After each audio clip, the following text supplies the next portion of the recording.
ಕೊನೆವರೆಗೂ ವಿಡಿಯೋನ ನೋಡಿ ಎಲ್ಲೂ ಸ್ಕಿಪ್ ಮಾಡಬೇಡಿ. ವಿಡಿಯೋನ ತುಂಬಾ ಚೆನ್ನಾಗಿದೆ. ಹಾಯ್ ಎಲ್ಲ ನಮಸ್ಕಾರ ಎಲ್ರಿಗೂ. Welcome to Pavan Suni life ಸ್ಟೈಲ್ಗೆ ಎಲ್ಲರಿಗೂ ಸ್ವಾಗತ.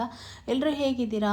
ಐ ಹೋಪ್ ಎಲ್ಲರೂ ಚೆನ್ನಾಗಿದ್ದೀರಾ ಅಂತ ಅಂದ್ಕೊಂಡು ಇವತ್ತಿನ ರಾಣಿ ಸೀರಿಯಲ್ ಸಂಚಿಕೆನ ಶುರು ಮಾಡ್ತಾ ಇದ್ದೀನಿ. ಶುರು ಮಾಡೋದಕ್ಕಿಂತ ಮುಂಚೆ ನನ್ನ ಚಾನಲ್ನ ಇನ್ನೂ ಯಾರೆಲ್ಲ ಸಬ್ಸ್ಕ್ರೈಬ್ ಮಾಡ್ಕೊಂಡಿಲ್ಲೋ ಸಬ್ಸ್ಕ್ರೈಬ್ ಮಾಡ್ಕೊಳ್ಳಿ. ವಿಡಿಯೋ ಇಷ್ಟ ಆದರೆ ಒಂದು ಲೈಕ್ ಮಾಡಿ. ಸೊ 2 ದಿನ ಆಯಿತು ವಿಡಿಯೋನ ಅಪ್ಲೋಡ್ ಮಾಡಿರಲಿಲ್ಲ. ನಾನು ಮೊನ್ನೆ ಕೂಡ ಹೇಳಿದ್ದೆ ನಿಮಗೆ, ಅಂದರೆ ಮಂಗಳವಾರದ ದಿನ ನಾನು ಇರೋದಿಲ್ಲ, ಒಂದು 2 ಡೇಸು ವಿಡಿಯೋನ ಅಪ್ಲೋಡ್ ಮಾಡೋಕ್ಕಾಗಲ್ಲ, ತಿರುಪತಿಗೆ ಹೋಗ್ತಾ ಇದ್ದೀನಿ ಅಂತ ಹೇಳ್ಬಿಟ್ಟು.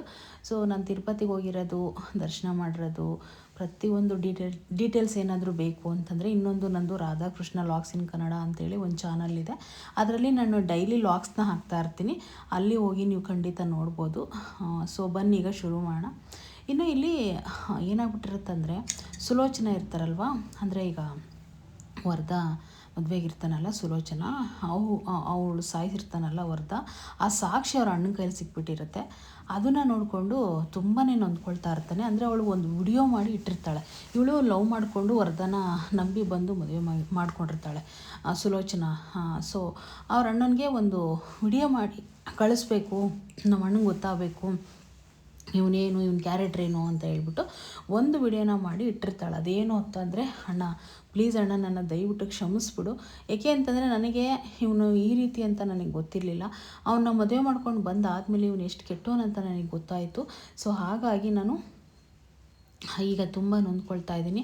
ನನಗೇನಾದರೂ ಪ್ರಾಬ್ಲಮ್ ಆದರೆ, ನನಗೇನಾದರೂ ತೊಂದರೆ ಆದರೆ ಅದಕ್ಕೆ ವರ್ಧನೆ ಕಾರಣ ಅಂತ ಹೇಳ್ಬಿಟ್ಟು ಒಂದು ವಿಡಿಯೋ ಮಾಡಿ ಇಟ್ಟಿರ್ತಾಳೆ.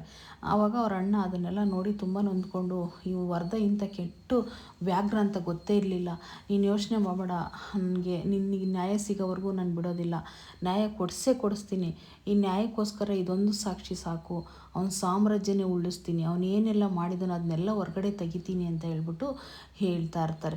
ಹೇಳಿದ ತಕ್ಷಣವೇ ಅವನಿಗೆ ಸಖತ್ತು ಕೋಪ ಬರುತ್ತೆ. ಏನು ಮಾಡ್ಬೇಕನ್ನೋದೇ ಗೊತ್ತಾಗ್ತಾರಲ್ಲ. ಯಾಕೆಂದರೆ ತಂಗಿನ ಕೊಲೆ ನಾನು ಏನಾದರೂ ಪ್ರಾಬ್ಲಮ್ ಆದರೆ ವರ್ಧನೆ ಅಂದರೆ ನನ್ನ ಗಂಡನೇ ಕಾರಣ ಅಂತ ಬೇರೆ ವಿಡಿಯೋ ಮಾಡಿ ಇಟ್ಟಿದ್ದಾಳಲ್ವ, ಇದಕ್ಕಿಂತ ಸಾಕ್ಷಿ ಇನ್ನೇನು ಬೇಕಲ್ವಾ. ಸೊ ಅದನ್ನೆಲ್ಲ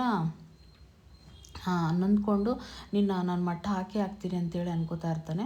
ಇನ್ನು ಫೈನಲಿ ಇಲ್ಲಿ ಒಂದು ಕಡೆ ಬಂದ್ಬಿಟ್ಟು ಏನೋ ಸೌಂಡ್ ಮಾಡ್ತಾ ಥರ ಕೇಳಿಸುತ್ತೆ. ವರ್ಧ ಮಲಗಿರ್ತಾನೆ ಒಂದು ರೂಮಲ್ಲಿ.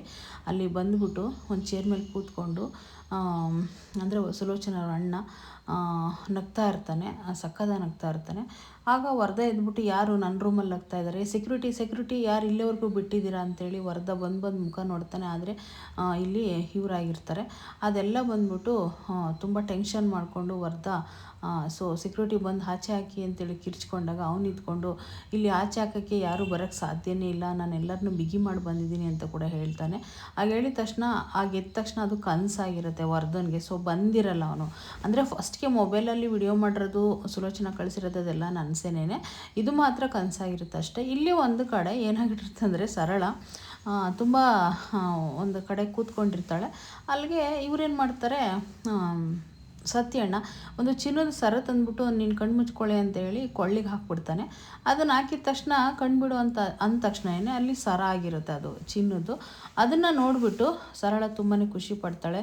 ಏನ್ರಿ ಇಷ್ಟು ಚೆನ್ನಾಗಿರೋ ಬಂಗಾರ ಸರ ತಂದಿದ್ದೀರಾ, ನಾನು ಎಲ್ಲಾದರೂ ಸಂಘಕ್ಕೆ ಮತ್ತು ಏನಾದರೂ ಫಂಕ್ಷನ್ಸ್ಗೆಲ್ಲ ಹೋದರೆ ಈ ಅಕ್ಕಪಕ್ಕ ಮನೆಯವರು ನನ್ನ ಹಾಡ್ಕೋತಿದ್ರು, ನಿನ್ನ ಗಂಡನ ಕೈಲೆಲ್ಲ ಸರ ತಂದು ಹಾಕೋಕ್ಕಾಗುತ್ತಾ, ನಿನ್ನ ಗಂಡನ ಕೈಲಿ ಏನು ಮಾಡೋಕ್ಕಾಗುತ್ತೆ ಅಂತ ಹೇಳ್ಬಿಟ್ಟು. ಆದರೆ ನಾನು ಚಿನ್ನ ಸರ ತಂದು ಕೊಟ್ಬಿಟ್ರಲ್ಲ, ಈಗ ಹೋಗಿ ನೋಡಿ ಹೇಳ್ತೀನಿ, ನೋಡ್ರಿ ನನ್ನ ಗಂಡನ ಕೈಲಿ ಏನೂ ಲಾಯಕ್ಕಿಲ್ಲ ಅಂತ ಹೇಳ್ತಿದ್ರಲ್ಲ, ಚಿನ್ನ ಸರ ಮಾಡ್ಸಾಕಿದ್ದಾರೆ ಅಂತ ಹೇಳ್ಬಿಟ್ಟು ಎಲ್ಲರಿಗೂ ಹೇಳ್ಕೊತೀನಿ ರೀ ಅಂತ ಹೇಳ್ಬಿಟ್ಟು ಹೇಳಿದಾಗ, ಅಲ್ಲ ರೀ ಏನ್ರಿ ಇಷ್ಟು ಚೆನ್ನಾಗಿರೋ ಸರ ತಂದಿದ್ದೀರಾ ಅಂತೇಳಿ ಮತ್ತೆ ಕೇಳ್ತಲೇ ಇರ್ತಾಳೆ. ಹೌದು ಕಣೆ, ನೀನಂದರೆ ತುಂಬ ಇಷ್ಟ ಕಣೆ ನನಗೆ, ಅದಕ್ಕೋಸ್ಕರ ಸರ ತಂದಿದ್ದೀನಿ ಅಂತ ಹೇಳ್ಬಿಟ್ಟು ಒಂದು ರೊಮೆಂಟ್ ಮೂಡಿಗೆ ಹೊರಟೋಗ್ತಾರೆ. ರೊಮ್ಯಾಂಟಿಕ್ ಮೂಡಿಗೆ ಇಬ್ಬರು ಕೂಡ ಒಂದು ಹಳೇ ಸಾಂಗ್ ಇರುತ್ತೆ ಗೊತ್ತಾ. ಸೊ ಆ ಸಾಂಗ್ನ ಹಾಕ್ಕೊಂಡು ಒಂದು ವೈಟ್ ಆ್ಯಂಡ್ ಬ್ಲ್ಯಾಕಲ್ಲಿ ಒಂದು ಸಾಂಗ್ನ ಡುಯೆಟ್ ಮಾಡ್ತಾರೆ ಇಬ್ಬರು ಕೂಡ ತುಂಬ ಖುಷಿಯಿಂದ. ಆ ಸಾಂಗ್ ಹೆಸರು ನನಗೆ ಅಷ್ಟು ಹೇಳೋಕ್ಕೆ ಬರ್ತಾಯಿಲ್ಲ ಅಷ್ಟೇನೆ. ಸೊ ಲಕ್ಷ್ಮಿ ಇರಬೇಕು ಇದರಲ್ಲಿ ಹೀರೋಯಿನ್ ಅಂತ ಅನಿಸುತ್ತೆ, ರಾಜ್ಕುಮಾರನ ಜೊತೆ ಇರಬೇಕು ಅಂತ ಅನಿಸುತ್ತೆ. ಸೊ ನನಗೆ ನಿಜವಾಗಿ ಗೊತ್ತಿಲ್ಲ. ಈ ದೃಶ್ಯ ನೋಡಿದ್ರೆ ನಿಮಗೆ ಯಾರು ನೆನಪಾಗ್ತಾರಂತ ಖಂಡಿತ ಕಮೆಂಟ್ ಮಾಡಿ, ನನಗೂ ಗೊತ್ತಾಗಲಿ ಅಂತ ಅಷ್ಟೇ. ಹಳೆ ಮೂವಿಗಳೆಲ್ಲ ಅಷ್ಟೊಂದು ನಾನು ನೋಡಿಲ್ಲ, ಅದಕ್ಕೋಸ್ಕರ ಹೇಳ್ತಾ ಇದ್ದೀನಿ.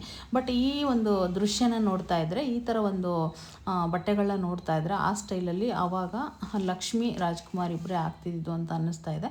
ಸೊ ಹಾಗಾಗಿ ಹೇಳ್ತಾ ಇದ್ದೀನಿ ಅಷ್ಟೇ. ಕಮೆಂಟ್ ಮಾಡಿ ತಪ್ಪದೆ, ಓಕೆನಾ. ಸೊ ಇನ್ನೇನು ಡ್ಯಾನ್ಸೆಲ್ಲ ಮುಗ್ದಾದ್ಮೇಲೆ ಅವಳಿನೂ ಡ್ಯಾನ್ಸ್ ಮಾಡ್ತಲೇ ಇರ್ತಾಳೆ ಅದೇ ಡ್ರೆಸ್ಸಲ್ಲೇ. ಅಷ್ಟೊತ್ತಿಗೆ ಲೋಹಿತ್ ಬಂದ್ಬಿಟ್ಟು, ಅಮ್ಮ ಅಮ್ಮ ಅಪ್ಪ ಬಂದಿದ್ದಾರೆ ಬಾ ಅಮ್ಮ, ಏನಮ್ಮ ಈ ಥರ ಕೆಟ್ಟದಾಗ ಡ್ಯಾನ್ಸ್ ಮಾಡ್ತಿದ್ದೆ ಅಂದಾಗ, ಏಯ್ ನಾನೇನೋ ಡ್ಯಾನ್ಸ್ ಮಾಡ್ತಿದ್ದೆ ಅಂತ ಹೇಳ್ಬಿಟ್ಟು ಕೇಳಿದಾಗ, ಆದರೆ ಇದೆಲ್ಲನ ಕನಸಾಗಿರುತ್ತೆ. ಅಲ್ಲಿ ಕಾಣ್ತಿರೋದು ಸರಳಾಗಿ, ಅಮ್ಮ ಯಾಕಮ್ಮ ಈ ರೀತಿ ಕೆಟ್ಟದಾಗೆಲ್ಲ ಡ್ಯಾನ್ಸ್ ಮಾಡ್ತಿದ್ದೆ ಅಂತ ಮಗಳು ಬಂದು ಕೇಳಿದ್ಲ. ಏಯ್ ಸುಮ್ಮನಿರಿ, ಹೊರಗೆ ಯಾರೇ ಇದ್ದಾರೆ ಅಂದಾಗ, ಅಮ್ಮ ಅಪ್ಪ ಬಂದಿದ್ದಾನಮ್ಮ ಅಂದಾಗ, ಯಾಕೆ ಯಾವಾಗ ಬಂದರೆ ಅಪ್ಪ ಅಂತೇಳಿ ಮತ್ತೆ ಕೇಳಿದಾಗ, ಅಮ್ಮ ನಿನಗೇನೋ ಸರ್ಪ್ರೈಸ್ ಅಂತಮ್ಮ, ಬನ್ನಿ ಅಮ್ಮ ಅಂತ ಹೇಳ್ಬಿಟ್ಟು ಹೇಳ್ತಾಳೆ ಲೋಹಿತು. ಹಾಗಾದರೆ ನನಗೆ ಕನಸು ಕಂಡಿದ್ದು ನಿಜ ಆಗುತ್ತಾ? ನಿಜವಾಗೂ ನಾನು ಇಷ್ಟೊತ್ತು ಕನಸು ಕಂಡನಲ್ಲ, ಅದೆಲ್ಲ ನಿಜ, ನನ್ನ ಗಂಡ ನನ್ನ ಚಿನ್ನ ಸರ ತಂದಿದ್ದಾನ ಅಂತ ಹೇಳ್ಬಿಟ್ಟು ಬಂದು ರೀ ಅಂತೇಳಿ ಭಾರಿ ಮುದ್ದಾಗಿ ಮಾತಾಡಿಸ್ಬಿಡ್ತಾಳೆ. ಮಾತಾಡ್ಸಿದ ತಕ್ಷಣ ಸತ್ಯಣ್ಣ ಇದ್ಕೊಂಡು, ಏನು ರೀ ಏನೋ ಸರ್ಪ್ರೈಸ್ ಅಂತ ಹೇಳಿದ್ರಂತೆ, ಲೋಹಿತ್ ಬಂದು ಹೇಳಿದ್ಲು, ಅದೇನು ರೀ ಅಂತ ಹೇಳ್ಬಿಟ್ಟು ಹೇಳಿದಾಗ ಸತ್ಯಣ್ಣ ಇದ್ಕೊಂಡು, ಹೌದು ಕಣೆ, ನಿನಗೋಸ್ಕರ ಸರ್ಪ್ರೈಸ್ ತಂದಿದ್ದೀನಿ ಕಣೆ ನಾನು ಅಂತೇಳಿ ಸತ್ಯಣ್ಣ ಹೇಳ್ತಾರೆ. ಅದೇನಂತ ಹೇಳು ಅಂದಾಗ, ಇಲ್ಲಿ ಸೀನು ಇದ್ಕೊಂಡು ಸೀನು ಹಾಗೆ ಹೇಳ್ತಾನೆ, ಹೌದು ಅತ್ತಿಗೆ, ನಿನಗೋಸ್ಕರ ಸತ್ಯಣ್ಣ ಕಷ್ಟಪಟ್ಟು ಒಂದು ಸರ್ಪ್ರೈಸ್ನ ತಂದಿದ್ದಾರೆ ಅತ್ತಿಗೆ ಅಂದಾಗ ಅವಳಿಗೆ ತುಂಬಾ ಖುಷಿಯಾಗ್ಬಿಟ್ಟಿರುತ್ತೆ. ಏಕೆ ಅಂತಂದರೆ ಸರ್ಪ್ರೈಸು ಅಂದರೆ ಎಲ್ಲರಿಗೂ ಖುಷಿ ಆಗಲ್ವ. ಸೊ ಹಾಗಾಗಿ ಮತ್ತು ರಾಣಿನೂ ಅಷ್ಟೇ, ಹೌದು ಅತ್ತೆ, ನಿಮಗೋಸ್ಕರ ಮಾಮ ಸರ್ಪ್ರೈಸ್ನ ತಂದಿದ್ದಾರೆ, ನಿಮಗೋಸ್ಕರ ಎಲ್ಲ ತರ್ತಾರೆ ನಮ್ಮ ಮಾಮ, ಏನು ಬೇಕಾದ್ರೂ ಕಷ್ಟಪಡ್ತಾರಂತ ರಾಣಿ ಹೇಳ್ತಾಳೆ. ಅದು ಏನಂತ ಹೇಳ್ಬೋದಲ್ವ ಸರ್ಪ್ರೈಸು, ಅದು ಏನಂತ ಹೇಳು ಅಂತ ಹೇಳಿ ಕೇಳಿದಾಗ ಅವಾಗ ರಾಣಿ ಹೇಳ್ತಾಳೆ, ಅತ್ತೆ ಅದು ಏನು ಗೊತ್ತಾ, ನಿಮಗೆ ಮೆಹಂದಿ ಅಂದರೆ ತುಂಬ ಇಷ್ಟ ಅಲ್ವಾ, ಈ ಮೆಹಂದಿ ಸೊಪ್ಪನ್ನ ಕಿತ್ಕೊಂಡು ಬಂದಿದ್ದಾರೆ ಅಂತ ಹೇಳ್ಬಿಟ್ಟು ಹೇಳ್ತಾಳೆ. ಅದೇ ಸರ್ಪ್ರೈಸ್ ಆಗಿರುತ್ತೆ. ಇನ್ನು ಇಲ್ಲಿ ಒಂದು ಕಡೆ ಸತ್ಯಣ್ಣ ವರ್ಧ ತುಂಬ ಯೋಚನೆ ಮಾಡಿಕೊಂಡು ಕೂತಿರ್ತಾನೆ. ಅಂದರೆ ಒಂದು ಸರಿ ಮಣಿ ಇವ್ರ ಹೆಸರು ಫೋನ್ ಮಾಡಿಬಿಟ್ಟು ಹೇಳಿರ್ತಾರೆ ಗೊತ್ತಾ, ನೀನು ಸಾಮ್ರಾಜ್ಯ ಭಾಳ ದಿನ ಉಳಿಯಲ್ಲ, ಬಂದು ನಾವೆಲ್ಲ ಉಳಿಸೋ ಟೈಮ್ ಹತ್ರ ಬಂದೇ ಬರುತ್ತೆ, ನಿನ್ನನ್ನು ಅವನು ಕೆಳಗಡೆ ಕೆಡುತ್ತೀನಿ ಅಂತ ಹೇಳ್ಬಿಟ್ಟು ಹೇಳಿರ್ತಾನೆ. ಆ ಫೋನು ಒಂದು ಮೆಸೇಜ್ ಬಂದುಬಿಡುತ್ತೆ ಒಂದು ಫೋನ್ಗೆ, ನೀಟ್ ಬಿದ್ದು ಆ ಫೋನ್ನ ತೊಗೊಂಡಾಗ ಕೊಲೆ ಮಾಡಿರೋ ವಿಡಿಯೋ ಬಂದುಬಿಡುತ್ತೆ ವರ್ಧನ್ಗೆ, ಯಾರನ್ನ ಹೇಳ್ತೀನಿ ಕೊಲೆ ಮಾಡಿರ್ತಾನಲ್ಲ ಅದು. ಆವಾಗ ಕಿರ್ಚ್ಕೊಬಿಡ್ತಾನೆ ವರ್ಧ, ನಾನು ಸಾಮ್ರಾಜ್ಯ ಎಲ್ಲ ಉರುಳೋಗುತ್ತೆ ಅಂತ ಹೇಳ್ಬಿಟ್ಟು ಈ ವಿಷಯ ಗೊತ್ತಾದರೆ ಹೊರಗಡೆ. ಸೊ ಫೈನಲಿ ಇನ್ನು ಅಲ್ಲಿಗೆ ಓಡಿ ಬರ್ತಾನೆ ಬಾಲ ಮಗ ಇಬ್ಬರು ಕೂಡ. ಏನಾಯಿತು ಡ್ಯಾಡಿ, ಏನಾಯ್ತು ತೇಜು, ಏನಾಯಿತು ಬಸ್ಸು ಅಂತ ಹೇಳ್ಬಿಟ್ಟು, ಅದೇನಿಲ್ಲ ಅಂತ ತುಂಬ ಟೆನ್ಷನ್ ಮಾಡ್ಕೊಂಡಾಗ, ನೀರು ತಗೋ ಶಾಂತಮ್ಮ ಅಂತೇಳಿ ನೀರು ತೊಗೊಂಡು ಬಾ ಅಂತೇಳಿ ಶಾಂತಮ್ಮನಿಗೆ ಹೇಳ್ತಾರೆ. ಅವರು ನೀರು ತೊಗೊಂಡು ಬಂದು ಕೊಟ್ಟಾಗ ಬಾಲಂಕ ಹಿಡ್ಕೊತಾರೆ, ನೀರು ಕುಡಿಯಲ್ಲ, ಸಿಟ್ಟಾಗಿ ಬಾಲಂಕ ಹಿಡ್ಕೊಬಿಡ್ತಾರೆ. ಡ್ಯಾಡಿ ಈ ರೀತಿ ಆಡ್ಬಿಟ್ಟು ಡ್ಯಾಡಿ ಏನಾಯ್ತು ಅಂತೇಳಿ, ಯಾಕೆ ಈ ರೀತಿ ಮಾಡ್ತಾ ಇದ್ದೀರಾ ಅಂತೇಳಿ ಪಾಪು ಕೇಳ್ತಾ ಇದೆ, ಅಂದರೆ ತೇಜು ಕೇಳ್ತಾ ಇದ್ದಾನೆ. ಸೊ ಫೈನಲಿ ಅದು ಏನಾಯ್ತು ಅಂತ ಹೇಳೋಕ್ಕೆ ಇಷ್ಟನೇ ಪಡ್ತಾರಲ್ಲ ಅವರು, ನೀರು ಕುಡೀರಿ ಯಾಕೆ ಬಸ್ಸು ಅಂತೇಳಿ ಮತ್ತೆ ಹೇಳ್ತಾ ಇರ್ತಾರೆ ಬಾಲ. ಆದರೂ ಕೂಡ ಸುಮ್ಮನೆ ಸಿಟ್ಟಲ್ಲಿ ಕೂತ್ಕೊಂಡಿರ್ತಾರೆ. ಅದೇನಾಯ್ತು ಅಂತ ಹೇಳು ಅಂತ ಮತ್ತೆ ಅವ್ರ ಅಪ್ಪ ಕೇಳ್ತಾ ಇದ್ದಾರೆ, ತೇಜು ಕೇಳ್ತಾ ಇದ್ದಾರೆ. ಹಾಗಿದ್ರೆ ನೀನು ಫಸ್ಟು ರೂಮಿಗೆ ಕಳಿಸೋ ತೇಜುನ ಅಂತ ಹೇಳ್ಬಿಟ್ಟು ಅಲ್ಲಿ ಹೇಳಿದಾಗ, ಆಗ ಶಾಂತಮ್ಮ ರೂಮಿಗೆ ಕರ್ಕೊಂಡು ನಗಾಡ್ಕೊಂಡು ಬರ್ತಾ ಇರ್ತಾಳೆ. ಯಾಕೆ ಅಂತಂದರೆ ಶಾಂತಮ್ಮನೇ ಈ ಸಾಕ್ಷಿನ ಮಣಿಗೆ ಕೊಟ್ಟಿರ್ತಾಳೆ, ಅಂದರೆ ಸುಲೋಚನ ಅವ್ರ ಅಣ್ಣಂಗೆ ಕೊಟ್ಟಿರ್ತಾಳೆ ಮೊಬೈಲ್ನ. ಸೊ ಹಾಗಾಗಿ ಈ ರೀತಿ ನಗಾಡ್ಕೊಂಡು ಬರ್ತಾ ಇರ್ತಾಳೆ. ಅದೇ ಭಯಪಟ್ಟಿರ್ಬೋದು ಮೋಸ್ಟ್ಲಿ ಇವರು ಅಂತ ಹೇಳ್ಬಿಟ್ಟು. ಸೊ ಫೈನಲಿ ಇವಾಗ ಹೇಳಿ ಬಸ್ಸು ಏನಾಯಿತು ಅಂತ ಹೇಳ್ಬಿಟ್ಟು ಬಾಲ ಕೇಳ್ತಾನೆ.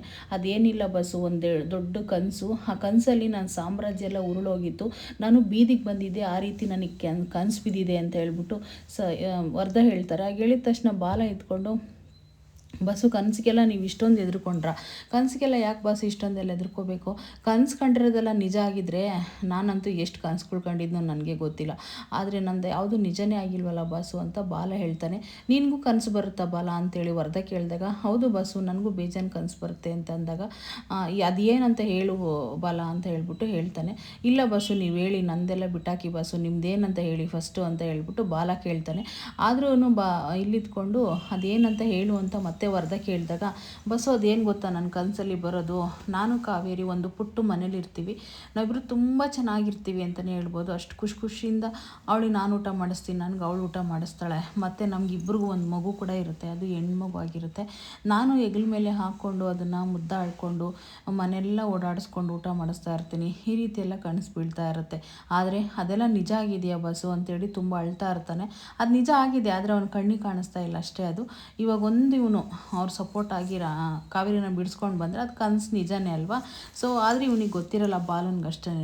ಸೊ ಕಣ್ಣೀರು ಹಾಕ್ಕೊಂಡು, ಬಸ್ಸು ಬಿಡಿ ಬಸ್ಸು, ಅದನ್ನೆಲ್ಲ ಏನು ಕೇಳಕ್ಕೆ ಹೋಗ್ಬಿಡಿ, ಈಗ ನಮ್ಮ ಜೊತೆ ಕಾವೇರಿ ಇದ್ದಾಳ, ನಮ್ಮ ದೇವರಂತ ಅತ್ತಿಗೆನ ಕೊಂದುಬಿಟ್ಟು ಜೈಲಿಗೆ ಹೋಗಿ ಜೈಲಲ್ಲಿದ್ದಾಳೆ, ಮತ್ತು ಮಗಳು ಮಾತು ದೂರದ ಮಾತು, ಆದರೆ ನನ್ನ ಕನಸು ಯಾವುದು ನಿಜ ಆಗಿಲ್ಲ ಬಸ್ಸು, ನೀವು ಯೋಚನೆ ಮಾಡಬೇಡಿ, ಕನಸೆಲ್ಲ ನಿಜ ಆಗೋದೇ ಇಲ್ಲ ಅಂತೇಳಿ ಬಾಲ ಹೇಳ್ತಾನೆ. ಹಾಗಂದ ತಕ್ಷಣನೇ ಅವಾಗ ಇಲ್ಲಿ ಒಂದು ಕಡೆ ಹುರ್ಕೋತಾ ಇರ್ತಾನೆ. ಅದನ್ನೆಲ್ಲ ಹೇಳ್ತಾ ಇದ್ರೆ ವರದ, ಇನ್ನು ಬಸ್ಸು ಯೋಚನೆ ಮಾಡಿಬಿಡಿ, ನಿಮ್ಗೇನಾಯಿತು, ಏನು ಟೆನ್ಷನ್ ಮಾಡ್ಕೋಬೇಡಿ, ಅದು ಯಾವುದು ಕನಸುಗಳೆಲ್ಲ ನಿಜ ಆಗೋದಿಲ್ಲ ಬಸ್ಸು, ಆರಾಮಾಗಿ ಹೋಗಿ ರೆಸ್ಟ್ ಮಾಡಿ ಅಂತ ಬಾಲ ಹೇಳ್ತಾನೆ. ಆಗ ಹೇಳಿದ ತಕ್ಷಣ ವರದ ಇದ್ಕೊಂಡು ಸುಮ್ಮನೆ ಏನು ಹೇಳಿದ್ರು ಕೇಳ್ತಲೇ ಇರ್ತಾನೆ. ಆದರೆ ಅವನಿಗೆ ಕನಸು ಬಿದ್ದಿರೋದೇ ಬೇರೆ, ಇಲ್ಲಿ ಬೇರೆ ಥರ ಹೇಳಿರೋದು ಬಾಲನಿಗೆ. ಸೊ ಫೈನಲಿ ಮಲ್ಕೊಳ್ಳೋಣ ಅಂಥೇಳಿ ಅವ್ನ ಪಾಡಿಗೆ ಅವ್ನು ಹೋಗ್ತಾರೆ. ಇವನು ಚಿಂತೆ ಮಾಡಿಕೊಂಡು ತುಂಬ ಯೋಚನೆ ಮಾಡಿಕೊಂಡು ನಿಂತಿರ್ತಾನೆ ಒಂದು ಕಡೆ. ಮತ್ತು ಹಿಂದಕ್ಕೆ ತಿರುಗಿಬಿಟ್ಟು ತುಂಬ ಟೆನ್ಷನ್ ಮಾಡ್ಕೊತಾನೆ ವರದ. ಆಗ ಬಾಲ ಇದ್ಕೊಂಡು ಯಾಕೆ ಬಸ್ಸು ಅಂತೇಳಿ ಕೇಳಿದಾಗ ಅದೇನಿಲ್ಲ ಅಂತ ಅಂದಾಗ, ಬಸ್ಸು ಯೋಚನೆ ಮಾಡಿಬಿಡಿ ಹೋಗಿ, ನಿಮ್ಮ ಸಾಮ್ರಾಜ್ಯನ ಹಾಳು ಮಾಡೋಕ್ಕೆ ಅದು ಯಾರಿಂದನೂ ಸಾಧ್ಯ ಇಲ್ಲ ಈ ಬಾಲ ಇರೋವರೆಗೂ, ನೀವು ಯೋಚನೆ ಮಾಡಿಬಿಡಿ ಹೋಗಿ ಅಂತ ಹೇಳ್ಬಿಟ್ಟು ಕಳಿಸ್ತಾನೆ ಧೈರ್ಯ ಹೇಳಿ. ಇನ್ನು ಇಲ್ಲಿ ಒಂದು ಕಡೆ ಸರಳ ತುಂಬ ಸಿಟ್ಟು ಮಾಡ್ಕೊಂಡು ನಿಂತಿರ್ತಾಳೆ. ಯಾಕೆ ಅಂತಂದರೆ ಮೆಹಂದಿ ಸೊಪ್ಪನ್ನ ಸರ್ಪ್ರೈಸ್ ಕೊಟ್ಟಿರ್ತಾನಲ್ಲ ಸತ್ಯಣ್ಣ, ಅದಕ್ಕೋಸ್ಕರ. ಇನ್ನು ಸೀನಣ್ಣ ಇದ್ಕೊಂಡು ಯಾವಾಗಲೂ ಹೊಗಳ್ತಲೇ ಇರ್ತಾನೆ ಸರಳ ಅವ್ರನ್ನ, ನಿಮ್ಮಂಥ ಒಳ್ಳೆ ಅತ್ತಿಗೆ ಸಿಗೋಕ್ಕೆ ಯಾರಿಂದನೂ ಸಾಧ್ಯ ಇಲ್ಲ, ಸತ್ಯಣ್ಣ ತುಂಬ ಅದೃಷ್ಟ ಮಾಡಿದ್ದಾರೆ, ಈಗಿನ ಕಾಲದಲ್ಲಿ ಬಂಗಾರ ಬೆಳ್ಳಿ ಒಡವೆನೆಲ್ಲ ಗಿಫ್ಟ್ ಕೊಡಲಿ ಅಂತ ಬಯಸ್ತಾರೆ, ಆದರೆ ನೀವು ಕನಿಷ್ಠ ಒಂದು ಮೆಹಂದಿ ಸೊಪ್ಪನ್ನ ಬಯಸಿದ್ದೀರಂದರೆ ತುಂಬ ಗ್ರೇಟ್ ಬಿಡಿ ಅದಕ್ಕೆ ನೀವು ಅಂತೇಳಿ ಹೊಗಳ್ತಲೇ ಇರ್ತಾನೆ. ಹೌದಪ್ಪ ಹೌದು, ಅದು ಅವಾಗಿತ್ತು ಇವಾಗಲ್ಲ ಅಂಥೇಳಿ ಏನೋ ಒಂಥರ ಮಾತಾಡ್ತಿರ್ತಾಳೆ ಸರಳ. ಹಂಗೆ ಹೇಳಿದ ತಕ್ಷಣ ಮತ್ತೆ ಇನ್ನೊಂದು ಸರಿ ಸತ್ಯಣ್ಣ ಇದ್ಕೊಂಡು ಹಂಗಲ್ಲ, ಇನ್ನೊಂದು ಸರಿ ಸೀನಾ ಇದ್ಕೊಂಡು ಹೇಳ್ತಾನೆ, ಇನ್ನೊಬ್ಬ ಹೆಣ್ಮಕ್ಳಾಗಿದ್ದರೆ ಆ ಸೊಪ್ಪನ್ನ ಏನಂತ ತಂದು ಕೊಟ್ಟಿರೋ ಸೊಪ್ಪಲ್ಲಿ ತೊಗೊಂಡು ಹೊಡಿತಾ ಇದ್ರು ಅಂತ ಹೇಳ್ಬಿಟ್ಟು. ಆವಾಗ ಇವಳು ಸರಳ ಏನು ಮಾಡ್ತಾಳೆ ಅಂತಂದರೆ ಸತ್ಯಣ್ಣ ಸೊಪ್ಪು ತಂದು ಕೈ ಕೊಟ್ಟ ತಕ್ಷಣ ಸರ್ಪ್ರೈಸ್ ಐ ಲವ್ ಯು ಅಂತ ಹೇಳ್ಬಿಟ್ಟು ಕೊಡೋಕೆ ಹೋಗ್ತಾನೆ. ಅವಳು ತಗೊಂಡು ಅದನ್ನ ಸರಿಯಾಗಿ ಹೊಡಿತಾಳೆ, ಸಕ್ಕದಾಗಿ ಹೊಡಿತಾಳೆ. ಬಿಡೆ ಯಾಕೆ ಅಂತಂದ್ರು ಬಿಡೋದಿಲ್ಲ. ಆದರೆ ಇದನ್ನೆಲ್ಲ ಸರಳ ಮತ್ತೆ ಕನಸು ಕಾಣೋಕ್ಕೆ ಶುರು ಮಾಡ್ತಾಳೆ. ಸೀನಾ ಎತ್ಕೊಂಡು ಏನಾಯ್ತು ಅದಕ್ಕೆ ಈ ರೀತಿ ಸೊಪ್ಪು ನಿಂತ್ಕೊಂಡ್ರಿ ಮತ್ತೆ ಅಂತೇಳಿ ಸೀನಾ ಕೇಳ್ತಾನೆ. ಅದೇನಿಲ್ಲಪ್ಪ ಸುಮ್ಮನೆ ಹಾಗೆ ನಿಂತ್ಕೊಂಡೆ ಅಂತ ಹೇಳ್ಬಿಟ್ಟು ಹೇಳ್ತಾಳೆ. ಇನ್ನು ಅದಕ್ಕೆ ಆಯಿತು, ಅದಕ್ಕೆ ನೀವು ತುಂಬ ಒಳ್ಳೆಯವ್ರು, ಅದಕ್ಕೆ ನಿಮ್ಮಂಥವ್ರು ಎಲ್ಲರಿಗೂ ಸಿಕ್ಬಿಟ್ರೆ ಅವ್ರ ಜೀವನ ತುಂಬ ಚೆನ್ನಾಗಿರುತ್ತೆ ಅಂತ ಮತ್ತೆ ಸೀನ ಮತ್ತೆ ಹೊಗಳ್ತಲೇ ಇರ್ತಾನೆ. ಸೊ ಫೈನಲಿ ಇನ್ನೇನು ಎಲ್ಲ ಈಗ ಸೊಪ್ಪನ್ನ ರುಬ್ಕೊಂಡು ಬಂದು ಹಚ್ಕೋಬೇಕು. ಸತ್ಯಣ್ಣ ಹಳೆಯ ಮ್ಯಾಟ್ರಿಗೆಲ್ಲ ಹೋಗ್ತಾನೆ. ಒಂದು ವಿಷಯ ಗೊತ್ತೇನೋ ಸೀನಾ, ಮೊದಲು ನಾನು ಮಲ್ಗಿವನ ತಂದುಕೊಡ್ತಾ ಇದ್ದೆ ಇವಳಿಗೆ, ಆದರೆ ಮೆಹಂದಿ ಅಂದರೆ ತುಂಬ ಇಷ್ಟ ಅವಳಿಗೆ. ನಾನು ಮೊದಲೆಲ್ಲ ಮದುವೆ ಆದಾಗ ಅವಳ ಕೈಗೆಲ್ಲ ಬಣ್ಣ ಹಚ್ಬಿಟ್ಟು ಚೆನ್ನಾಗಿ ಗುಂಡಲ್ಲೆಲ್ಲ ರುಬ್ಬಿಟ್ಟು ಮೆಹಂದಿ ಸೊಪ್ಪನ್ನ ಅದನ್ನೆಲ್ಲ ಹಚ್ತಿದ್ದೆ ಕಣೋ. ಆದರೆ ನನಗೆ ಡಿಸೈನ್ ಬಿಡ್ಸೋಕ್ಕೆಲ್ಲ ಬರ್ತಿರ್ಲಿಲ್ಲ. ಅದನ್ನು ಚೆನ್ನಾಗಿ ರುಬ್ಬಿ ಗುಂಡಲ್ಲಿ ಅದನ್ನೆಲ್ಲ ಚುಕ್ಕಿ ಇಟ್ಬಿಟ್ಟು ಮತ್ತೆ ಅದನ್ನೆಲ್ಲ ತೊಳೆದ್ಬಿಟ್ಟು ಸಕ್ಕರೆ ನೀರು ಹಾಕ್ತಾಯಿದ್ರೆ ಅದನ್ನು ಕೈಗೆ ಹಿಂಗೆ ಮೂಸಿ ನೋಡ್ಕೊಂಡ್ರೆ ಎಷ್ಟು ಚೆನ್ನಾಗಿ ಸ್ಮೆಲ್ ಬರ್ತಿತ್ತು ಗೊತ್ತಾ. ಅವಳ ಕೈನ ಬೆಳಗ್ಗೆ ನೋಡಿದ್ರೆ ಅಷ್ಟು ಸಕ್ಕದಾಗಿ ಇತ್ಕೊಳ ಅಂತ ಅವಳ ಕೈನ ಇಟ್ಕೊಂಡು ಮೂಸಿ ನೋಡ್ಕೊತಾ ಇರ್ತಾನೆ. ಸೊ ಇನ್ನು ಆದರೂ ಕೂಡ ಅದು ಆವಾಗ ಅದೆಲ್ಲ ಇವಾಗಲ್ಲ ಅಂಥೇಳಿ ಒಂಥರ ಮಾತಾಡ್ತಾ ಇರ್ತಾಳೆ. ಸೊ ಆಯಿತು ಕಣೆ ಸರಳ, ಈಗ ನಾನು ರುಬ್ಕೊಬಂದು ಅವಾಗ ಯಾವ ಥರ ಹಸ್ತಿದ್ನೋ ನಿನಗೆ ಅದೇ ಥರ ಹಸ್ತೀನಿ ಕಣೆ ಅಂತ ಹೇಳ್ಬಿಟ್ಟು ಸತ್ಯಣ್ಣ ಹೇಳ್ತಾರೆ. ಹಾಗೆ ಹೇಳಿದ ತಕ್ಷಣ ಆಯಿತು ಅಂತ ಹೇಳ್ಬಿಟ್ಟು ಹೇಳ್ತಾಳೆ ಸರಳ ಕೂಡ. ಇನ್ನು ಫೈನಲ್ಲಿ ಇವರೆಲ್ಲ ಮಕ್ಕಳೆಲ್ಲ ಇದ್ಕೊಂಡು ಸೀನಾ ಹೇಳ್ತಾನೆ, ನೀವೆಲ್ಲ ಅವರಿಬ್ಬರು ಮೆಹಂದಿ ಸೊಪ್ಪನ್ನ ಹಚ್ಕೊಳ್ಳೋದೆಲ್ಲ ಮಕ್ಕಳು ನೀವು ನೋಡಬಾರ್ದು, ನಿಮ್ಮ ಪಾಡಿಗೆ ನೀವೇನೋ ಕೆಲಸ ಮಾಡ್ಕೊಳ್ಳಿಲ್ಲ, ಆಟೋಡಿ ಹೋಗಿ ಅಂತ ಹೇಳ್ಬಿಟ್ಟು ಸೀನಾ ಹೇಳ್ತಾನೆ. ಇನ್ನು ಸರಿ ಕಣೆ ಸರಳ, ಈಗ ರುಬ್ಕೊಂಡು ಬರ್ತೀನಿ ಕಣೆ, ಮೊದಲ ಥರ ನಿನಗೆಲ್ಲ ಮೆಹಂದಿನ ಹಾಕ್ತೀನಿ ಕಣೆ ಅಂತೇಳಿ ಮೆಹಂದಿ ಸೊಪ್ಪನ್ನ ರುಬ್ಕೊಬರೋಕ್ಕೆ ಅಂತ ಸತ್ಯಣ್ಣ ಹೋಗ್ತಾರೆ. ಸೊ ಫೈನಲಿ ಇವತ್ತಿನ ಸಂಚಿಕೆ ಇಲ್ಲಿಗೆ ಮುಕ್ತಾಯ ಆಗ್ತಾ ಇದೆ. ನಾಳೆಯ ಸಂಚಿಕೆಯಲ್ಲಂತೂ ತುಂಬ ಚೆನ್ನಾಗಿರುತ್ತೆ. ಸೊ ಏಕೆಂದರೆ ರಾಣಿಗೆ ಎಷ್ಟು ದೊಡ್ಡ ಮನಸ್ಸು ಅನ್ನೋದು ಎಲ್ಲರಿಗೂ ಗೊತ್ತಿರುವಂಥದ್ದೇ. ಸರಳನ ನಾಳೆ ಒಂದು ವಿಷಯದಿಂದ ಅವಳು ಕಾಪಾಡೋದಂತೂ ಸತ್ಯ. ಸೊ ನೋಡೋಣ ಏನಾಗುತ್ತೆ ಏನು ಕತೆ ಅಂತ ಹೇಳ್ಬಿಟ್ಟು ನಾಳೆವರೆಗೂ ವೆಯ್ಟ್ ಮಾಡಬೇಕಾಗುತ್ತೆ, ನಾನು ಕೂಡ ಸೇರಿ. ಸೊ ಇವತ್ತಿನ ವಿಡಿಯೋ ಇಷ್ಟ ಆಗಿದ್ರೆ ಒಂದು ಲೈಕ್ ಆ್ಯಂಡ್ ಶೇರ್ ಕಮೆಂಟ್ ಮಾಡಿ, ಹಾಗೆ ನನ್ನ ಚಾನಲ್ನ ಸಬ್ಸ್ಕ್ರೈಬ್ ಮಾಡ್ಕೊಳ್ಳಿ ಅಂತ ಹೇಳ್ತಾ ಎಲ್ಲರಿಗೂ ಥ್ಯಾಂಕ್ ಯು.